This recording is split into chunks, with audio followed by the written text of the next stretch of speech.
Жеке кәсіпкерлікті камералық бақылау жүргізбестен, салықтық тексеру жүргізбестен оңайлатылған тәртіппен жабуға болады. Бұл жеке кәсіпкерлік қызметін тоқтату туралы салықтық өтініш берген сәтте 5 шартқа сәйкес келуі тиіс. Қосылған құн салығын төлеуші ретінде тіркеу есебінде тұрмауы тиіс.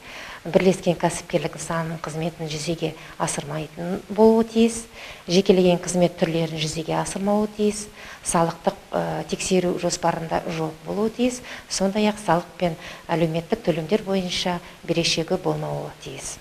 Жеке кәсіпкерлікті үйден шықпай-ақ электронды egov.kz үкімет порталы арқылы жеңілдетілген тәртіппен жабуға болады. Мұнда электрондық өтініш бөлімінде қызметті тоқтату және салық есептілігінің тарату нысаны туралы толтырылған өтінішті жіберу қажет. Кабинет.салық.kz салық төлеушінің кабинет арқылы қызметті тоқтату туралы салықтық өтініш бөлімінде көрсетіледі. Тағы бір шарт, жеке кәсіпкерлік мемлекеттік кірістер органына жүгініп, қажетті құжаттарды ұсынуы тиіс. Қызметті тоқтату туралы салықтық өтініш, тарату салық өтінішін және бақылау касса машинасының болған болса, оны есептен шығару туралы салықтық өтініш табыс етуі тиіс. Дара кәсіпкер ретінде тіркеу есебінен шығаруды кәсіпкердің орналасқан жері бойынша салық органы жүзеге асырады. Жеке кәсіпкерді тіркеу есебінен шығару туралы ақпарат www.kgd.gov.kz сайтының электрондық сервисінде салық төлеушілерді іздеу қосымша бетінде орналастырылады. Ақнұр Қайырбек, Жұлдызбек Ермұқанов, Первый Северный телеарнасы.